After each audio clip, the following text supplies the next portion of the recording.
Assalamualaikum warahmatullahi wabarakatuh. Kami dari kelompok 3. Di sini kami akan menjelaskan mengenai sastra Muslim Imperium Umayyah. Imperium Umayyah merujuk kepada kerajaan Islam yang berpusat di Damaskus dan berkuasa selama hampir 1 abad, bermula pada tahun 661 Masehi dan berakhir pada tahun 750 Masehi. Selama zaman ini, kerajaan Umayyah telah menjadi pusat bagi perkembangan ilmu pengetahuan, seni, dan sastra di dunia Islam. Bani Umayyah didirikan oleh Umayyah bin Abdu al-Syam, kakek Abu Sufyan pada tahun 41 Hijriah atau 661 Masehi. Awal mula berdirinya Bani Umayyah dimulai ketika masa Khalifah Ali. Pada saat itu, Muawiyah yang menjabat sebagai gubernur di Damaskus, yang juga masih kerabat Utsman, menuntut atas kematian Utsman. Muawiyah adalah awal dari pemerintahan Bani Umayyah yang merupakan monarki hereditaris, pemerintahan turun-temurun, dan bukan kekuasaan kekhalifahan secara demokratis. Berdasarkan keterangan sejarah tadi, dapat disimpulkan bahwa khilafah Muawiyah dicapai dengan diplomasi, paksaan, penipuan, dan bukan dengan pilihan suara terbanyak. Muawiyah pada awalnya tidak menginginkan perubahan. Dia juga sangat prihatin apabila berurusan dengan kekuatan berbagai kelompok suku. Sistem pemerintahan yang digunakan Bani Umayyah adalah sistem kerajaan yang menyebabkannya menjadi kerajaan Islam pertama yang ada. Maka tidak heran apabila banyak yang menyebut dinasti atau kerajaan Bani Umayyah.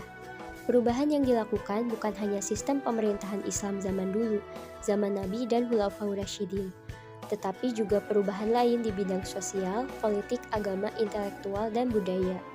Contohnya perpindahan ibu kota Medina ke Damaskus melambangkan zaman kekaisaran baru, bergerak selamanya dari pusat Arab yaitu Madinah yang merupakan pusat agama dan politik ke kota kosmopolitan.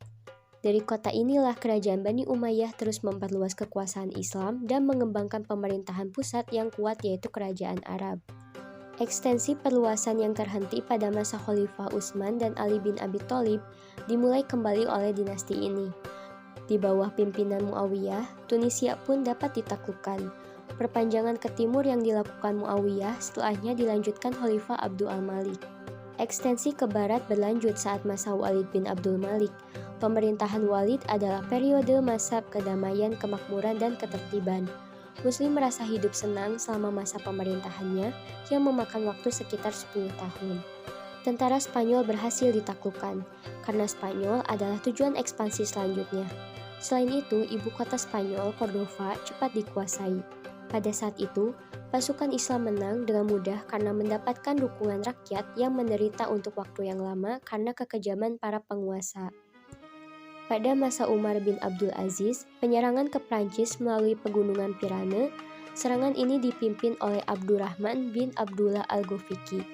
Dia mulai menyerang Bordeaux, Poitiers, dari sana dia menyerang Tours. Selain keberhasilan dalam perluasan wilayah tadi, Bani Umayyah menyumbangkan hasil dalam bidang pembangunan. Di antaranya seperti membangun, menyediakan pos-pos serta kelengkapan peralatannya, membangun jalan raya, mencetak mata uang, membangun panti asuhan, membangun pemerintahan, membangun masjid, membangun rumah sakit, dan yang terakhir membangun sekolah kedokteran. Sayangnya, masa dinasti Bani Umayyah mengalami kemunduran yang ditandai dengan melemahnya sistem politik dan kekuasaan, karena banyak persoalan yang dihadapi para penguasa dinasti ini. Di antaranya mulai dari masalah politik, ekonomi, dan lainnya, yang mengakibatkan pada tahun 750 Masehi, Bani Umayyah digulingkan. Bani Abbasiyah yang bersekutu dengan Abu Muslim al-Khurasani. Marwan bin Muhammad, khalifah terakhir Bani Umayyah, melarikan diri ke Mesir. Tetapi naas, beliau ditangkap dan dibunuh di sana. Tetapi dalam periodisasi sejarah sastra disebutkan bahwa masa dinasti Bani Umayyah dikategorikan ke dalam era Syadar al-Islam, masa permulaan Islam. Pada masa ini, kesusastraan Arab mengalami perkembangan yang luar biasa. Hal ini disebabkan karena pengaruh bahasa agama, yaitu bahasa Al-Quran dan hadis.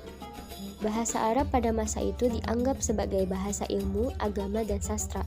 Oleh karena itu, para pujangga dan penyair pada masa itu menggunakan bahasa Arab sebagai medium untuk mencurahkan ide dan kreativiti mereka.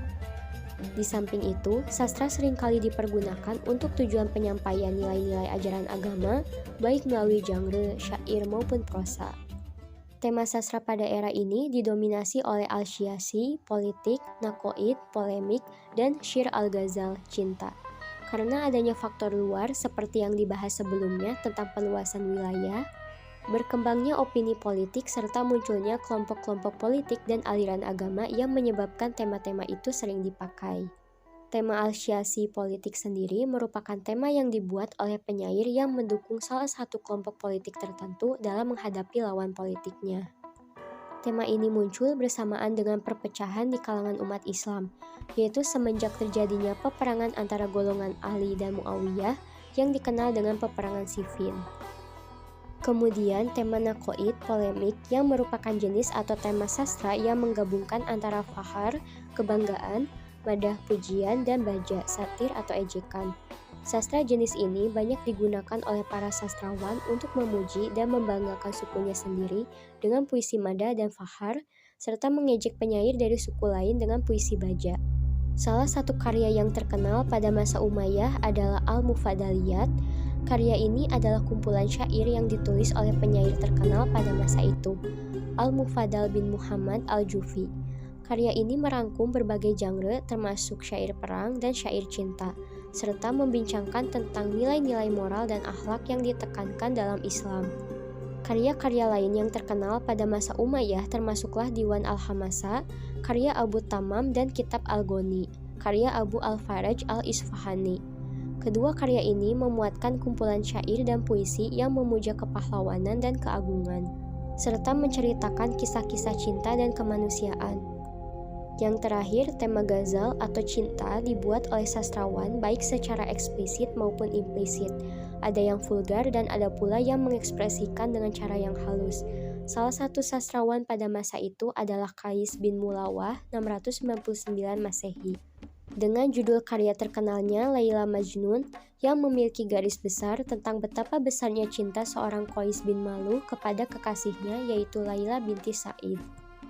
Karya ini memiliki tema ghazal cinta yang diekspresikan dengan cara halus karena ketidakpedulian karakter dengan tantangan dan kesengsaraan yang menghadangnya dalam proses percintaan tersebut. Sastra pada masa dinasti Umayyah memiliki berbagai fungsi yang penting dalam kebudayaan dan masyarakat Islam pada saat itu.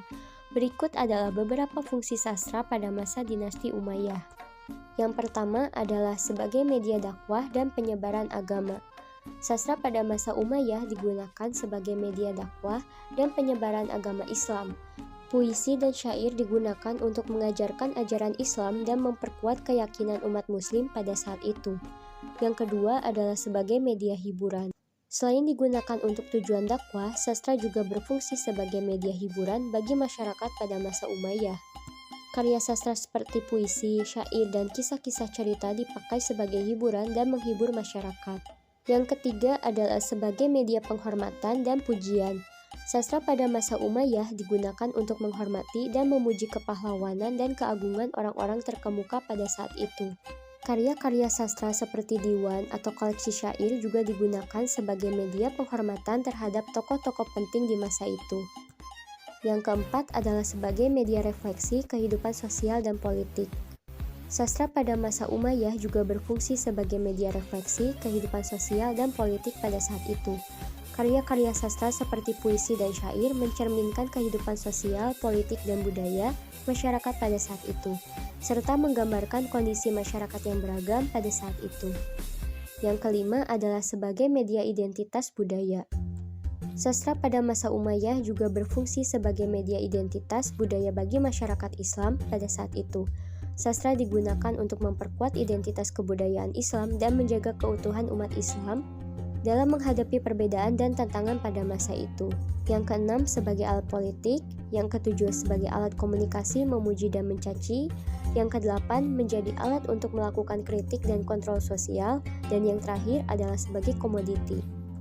Kesusastraan Arab pada masa dinasti Umayyah memiliki banyak hal menarik. Berikut adalah beberapa hal menarik dari kesusastraan Arab pada masa tersebut. Yang pertama adalah munculnya genre sastra baru. Pada masa dinasti Umayyah munculnya genre sastra baru seperti maqamat dan adab, yang merupakan cerita pendek dan cerita rakyat Arab yang mempunyai nilai-nilai moral.